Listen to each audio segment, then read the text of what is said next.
But I'm sure you guys understand, in this generation, like there are fewer and fewer people, like there are way less people in relationships compared to, let's say, even 10 or 20 years ago. And this is actually a like big positive for me. I find like people are now able to finally live the life that they want to live, and it's less like, I find that there's less pressure on like generational like journeys, maybe you could put it that way. Like, I don't know, I think in the past it was often like, well, there's not many options. The only option is like you get in a relationship, you get married, you have kids, you buy a house, you do all these things. There's steps to and it. now I think we live, and I think trends were a lot more followed. Like obviously there still are trends today, but I like, there's like beauty in everyone can kind of live the life that they want to live. They can dress how they want to, they can love who they want, and I'm 100,000% all for that. So I think that those things are a major cause for like there being less relationships, because I think it's less, people are more focused on their personal happiness and less on like kind of creating a family and relying on other people for like their happiness or what they think will make them happy. I think a lot of people who are in relationships, and maybe this is also new, I don't know, you'd have to interview someone from like 50 years ago, but I think a lot of people in relationships are not happy, and like maybe that's like an overgeneralization, but it's true. Like I hope that they are, but which is really sad, and I think like a cause of that too is also like social media and dating apps. I think like people are just always used to getting like that like instant like, gratification. Also, like you see that new like beauty filter. Yeah. It's like dangerous. Like I'm like there's so many people that have been telling me that they've been catfished. I'm like, I don't know what's the point of the filter, because like at some point you're gonna meet in person. Yeah. Like you're gonna see that, right? Like, maybe that's the whole thing. Is some people are also just on these dating websites just to talk to someone, which is really sad too. Mm-hmm. Like you just see people and like, or you talk to people and they just want to like, they'll just text, or that they don't even like ever want to meet up. Like I think a lot of people are lonely too, because nobody connects like I think they did in the past as well. And to like go off your point, like I think it is, people are more about their like self and like their own self happiness, but I think honestly that does cause a huge problem, because with the environmental factor, because everyone's so, honestly I think it is, everyone's become selfish, that no one's focused on anyone else, and no one's focused on caring about anyone else, and so that causes bigger problems when it's just like companies doing all these bad things. That's all stems back to who the people are that work in the company and their personal well-being and their personal whoever they are. So yeah, I think, I don't know, dating in this world is so weird now. Like no one really dates. I don't know. Like I know people in relationships, I've been in relationships, but it's all like everyone also thinks they have options, I think too. Yes. There's so many options, you can say that, because Tinder, Bumble, Hinge, whatever, gives you all these options, but in reality it's like, what are you gaining from it? You can swipe on these people and you like message a few times, or you meet up, but it's like, are you really meeting anyone? Like you're actually genuinely meeting someone. Like I don't know, it's really interesting. I don't think people are out for the right reasons. They just want to have attention, and that stems back from like the selfishness thing. And I think like maybe they want attention. And even if that's not their like goal deep down, they've been like influenced by others around them to think that like that's what they have to do, so that's just like what they do. And you don't like, I don't know, you don't meet a lot of people nowadays that are genuinely like trying to meet someone and like the right person. And I think a lot of it also, everybody has, I feel like nowadays too, like everybody has something wrong with them and no one tries to fix it. Insecurities, you don't have to fix your insecurity, but it's like, are you comfortable with your insecurity? Maybe you're not as smart as someone in class you think, but are you like, it's all like, are you comfortable with yourself? And no one, I don't think you can't get into a relationship if you aren't truly happy with yourself or love yourself. And I think the people who do get into relationships aren't, and then that causes problems. And that's why you said a lot of people in relationships aren't happy. Because they have problems they haven't worked through. And we're like people are constantly putting out this image of themselves on social media and stuff, and a lot of times people compare themselves to other couples and they think like, oh my gosh, they're so happy, like what's wrong with us, like why aren't we, or maybe they're putting out that image themselves that like they're this like loving couple. And same goes for individuals as well. And I think like comparison has just like skyrocketed as well because of social media. Like in our parents' age, like they just compared themselves to their group at school, but they didn't have went social home and media. they were like, okay, like I have Becky these three girls, but now I Google anyone, or I'm on social media, or like famous couples too. You see about all the time, and it's like they've been happy for 20 years, and and like even TikTok now, like anyone can go viral, anyone can become like famous. I was just gonna say, like, there's just so many new things now, like when you actually stop and think about it, that like our parents and like older generations didn't have to face, that like it's really interesting. Like, I think there's so much going on. That's what it is. It's so much information, overstimulation, and then there's like this whole thing when you have so much stimulation, you kind of become numb to it all, basically. So like you don't even realize, like, our parents never got as much attention or information as we do. So I don't know, you navigate it differently when you have less information in a weird way. It's kind of like, I don't know, I love the saying ignorance is bliss, because like you don't want to know everything or know all the people. Like that's also impossible to know everything, know all the people, know everything that's going on. Like you can't, like, it's too much. To people we have never even met. Or will never. And if it's a smaller world, maybe that's actually easier. Maybe it's easier to know less people, but enough people, but like know less information, have less social media, like stuff like that. Because at a certain point, it's way too much that you can't even do anything with it. Like, I don't know. I've met the people who have like, you ever like see their phone and they just have like, they're Snapchatting like 50 people? And you're like, how do you, at least for me, I'm like, how do you do that? Like, I can't keep up with that many people. I can't. No, like, me too. I can't keep up. I can't text that many people or like, it's impossible for me. And if it's just sending like one picture, it's like, well, why am I doing this? And it's like, I can't keep up with that many people. I can't talk to that many people at once. It's like, this is too much for me. And I think it's too much for anyone, but at a certain point, the people who are doing it have become like numb or just used to it, and that's their normal, which I don't think is normal. I don't think that's normal. That's not. Well, those were some great points. I was not expecting like so much. Thank you. And I think it's rare. And I've seen, it's very rare. I've seen healthy relationships.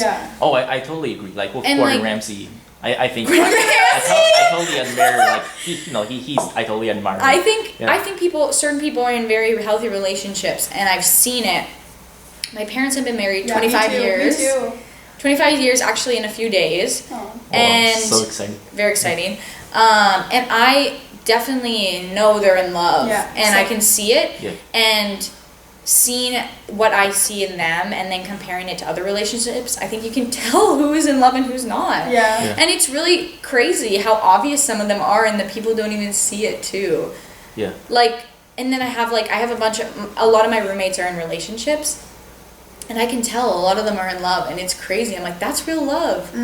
But like, maybe other relationships I see and it's not. You know? I find like that almost like my parents too, they celebrated their 25 years last May. And I think that's almost like, I mean, I'm so grateful for it, because it's allowed me to see, like, you know, what marriage and love should be, and that it's not. My parents always say, you know, it's not easy, you have to work on it, you have to change together if it's gonna work, like, you know, it's a lot of work. It's work, that's what my parents say too. All that. But that has like set the standard so high for me that I'm like, okay, this is what I'm looking for. And like you say, it set the standard so high for me too. And like they met in such like an adorable way and all these things. So I'm just like not on a dating app. I know, and that's the whole thing. Like, I was even talking to my roommate the other day, and she's like, I don't want to meet people on dating apps. I don't want to have that story. And I'm like, but is that the reality of what today's day and age is? It's hard. Is it meeting on dating apps? Probably. It's also scary, like, because right now with social media, you're so exposed, like, everything gets like a red flag. Because they already know so much about you before you even talk to them. They're like, oh, I don't know about this, I don't know about this, I don't know about this. Great. This is too close to home. I think so many people, and even back to the point where people are living lives that I think that's true. Like, people are allowed to get divorced now. Like, obviously women weren't allowed to be the ones to initiate divorce at a certain point, and now that they can, I think women are getting out of these unhappy relationships, which is why I think the divorce rate is so high, which in a way is positive, because these women aren't exposed to abuse or whatever. But at the same time, I think people are also getting into marriages or relationships that aren't for the right reasons. Money, I don't know, status, lust. I think people appreciate it. That's a huge thing too. When they find someone who's right enough, I think people are like, but this not good enough. Now I have options, so I'm gonna go and look. And it's like, okay, what if you just put in the work or the effort or whatever to work with that person? I think people, again, have so many options that they think it doesn't matter and anyone can fit them, but then it'll be too late at a certain point, or they'll realize it. There is no options in general, you know what I mean? Yeah, there's no one's perfect. There's always going to be something. Perfect. You almost have to just like, not give in, but find the things that you're willing to compromise. Find someone with the right values and then work with that person. If you really care for them and love them, I think you can work with that person. Yeah. And I think people just give up so easily too. And that's why not a lot of people date anymore, because they give up. Yeah. The person has to be perfect. Yeah. And honestly, I've seen that even with like, oh my gosh, some friends of mine, they look for the perfect person. No, it's not even just guys. Yeah. Like some friends are like, no, this, I can't do that, this. It's like, just try and meet them maybe. Yeah. Like, I don't know. Yeah. Yeah. That's crazy. Are you guys all in, you guys are all in third year? Or like, third what's year. Your concentration? Third year. Do you want us to introduce ourselves? Okay. I'll talk to you, not the camera, because I don't like it. I'm a third year concentrating in accounting. And where are you going to be? I saw your internship post. Yes, so you guys both commented on it. Yeah. Well, I just left the class. Yeah. I'm doing an accounting internship at United Health Group in Minneapolis, Minnesota. Oh, that's super exciting. Because I'm from Minneapolis, like my parents live there, so I'm just going to go home for the summer and work there.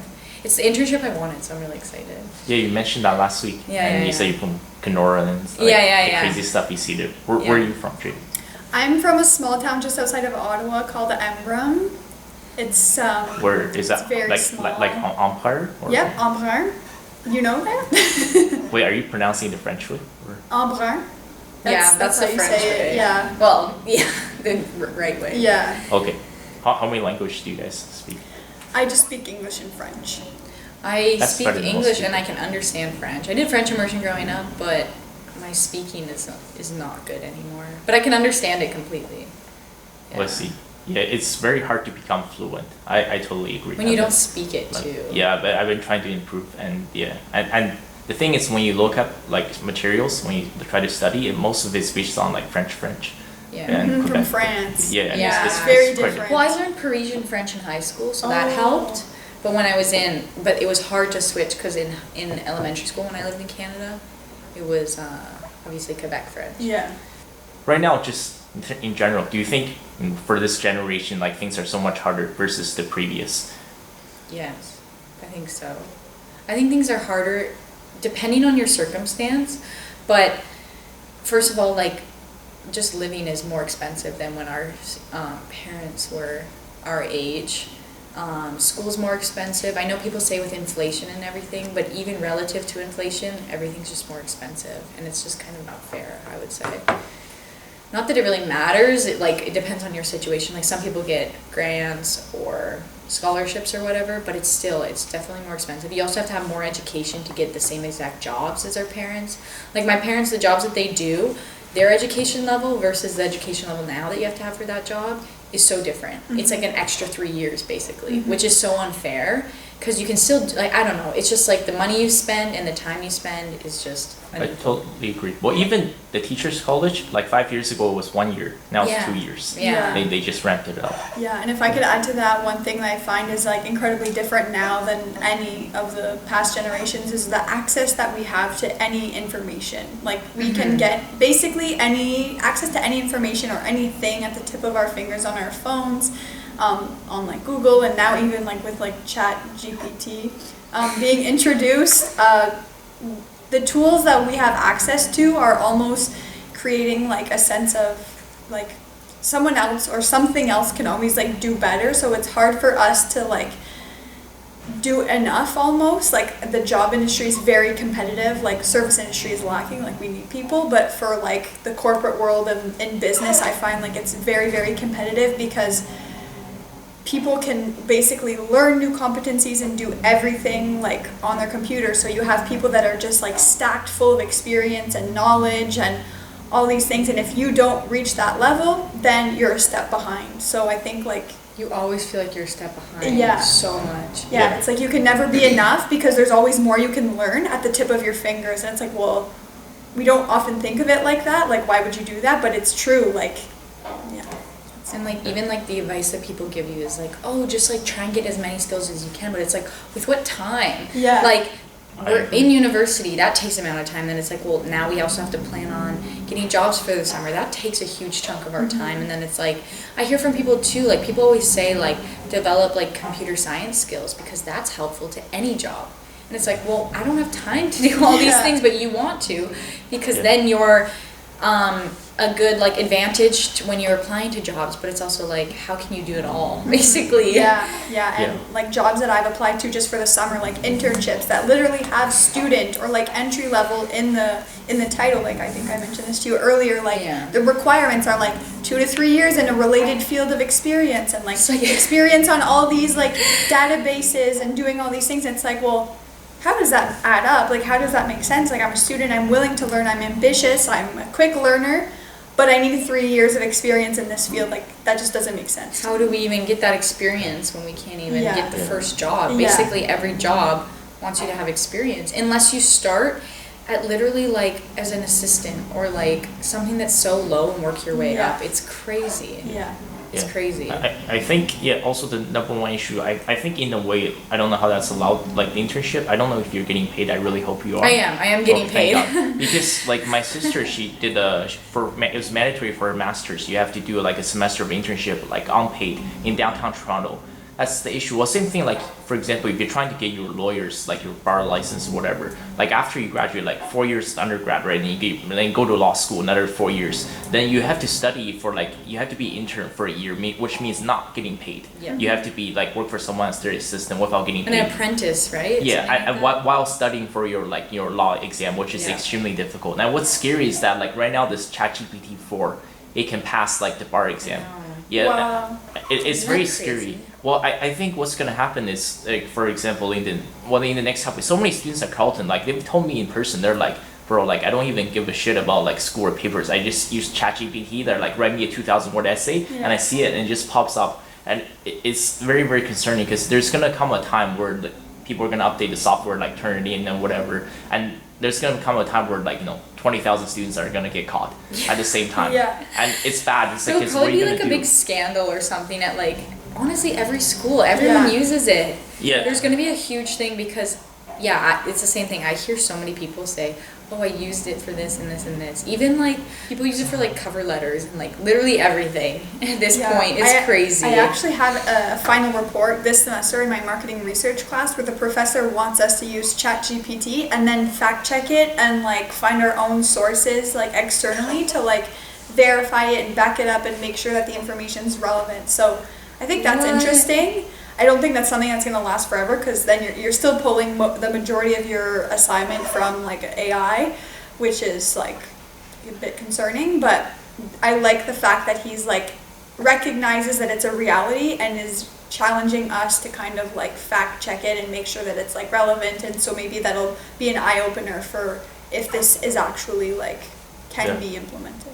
I think it's got to the point where like obviously you can't just fail and expel everybody. I think at some point people are just gonna say we have to accept this, and a lot of jobs will be replaced. For example, like in accounting and finance, it's like we have this thing. Why do we need to hire somebody and pay them $60,000, $80,000, $100,000 a year?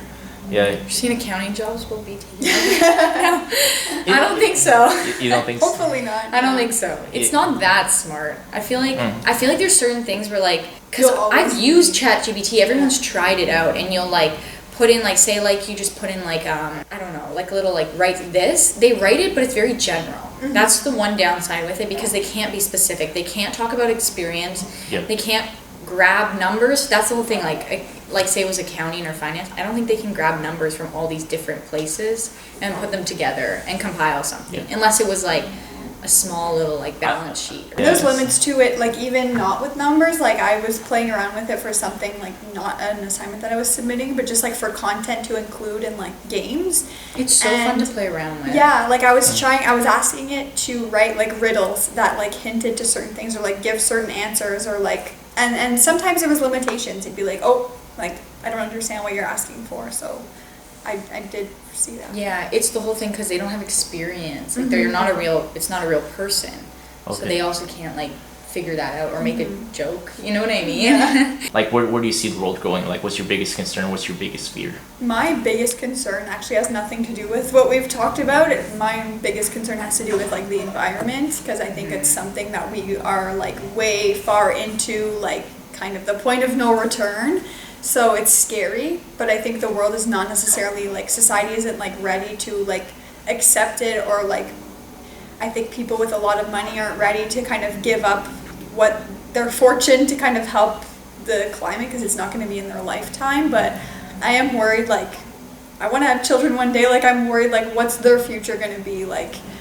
It's the so temperatures scary. Are they going to be like are the temperatures not going to be livable? Like is their water going to be like clean? Like, you know, there's just so much, like is there going to be another pandemic that lasts longer? Like there's just, I mean, we can't really think like that because it's scary, but I would say that like environmental changes and like the climate emergency is my biggest like fear for the future.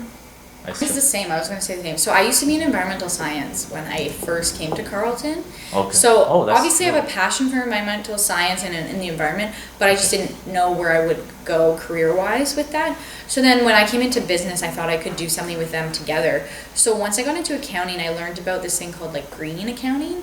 So you basically are an accountant for a company, but you are finding ways to be environmentally friendly and use environmental products as well, and you can kind of like help your company do that. So that's kind of something that I would like to do with kind of the way the world is going, but like, is it too late basically? Like, well, I can't fix the world, you know what I mean? Like, that's the problem, is like these big companies, which are like the majority of the polluters in the ocean and the water, they aren't stopping. They don't even like know that they're doing, well, they probably know, but like the money is just worth it's like blinding them. Yeah, and then like, do you guys hear about like that train that derailed in what is it, Ohio? Yeah, that was and nasty. The oil, and they're saying, the water's still safe to drink. I was going to mention one thing. But Do you see there was a like nuclear accident in Minnesota, and they hid it from the residents for like months, and they just released on the news. They said, well, they cleaned everything up in secret. It's like the mini Chernobyl. That's the whole thing. They always and they said it was okay. They're like, don't worry, it's over now. They're like, this is our cleanup operation, and like they said everything was gonna be okay. But like,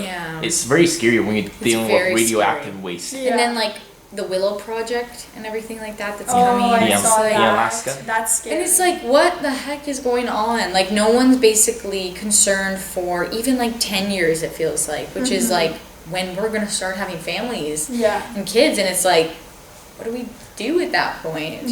Like, I don't know. It really scares me that we can't live the life that we thought we would live, which is really sad. So much for taking part. I think I'm gonna stop video. Yeah. I'm gonna upload it in several parts. Everybody knows that I'm breaking down.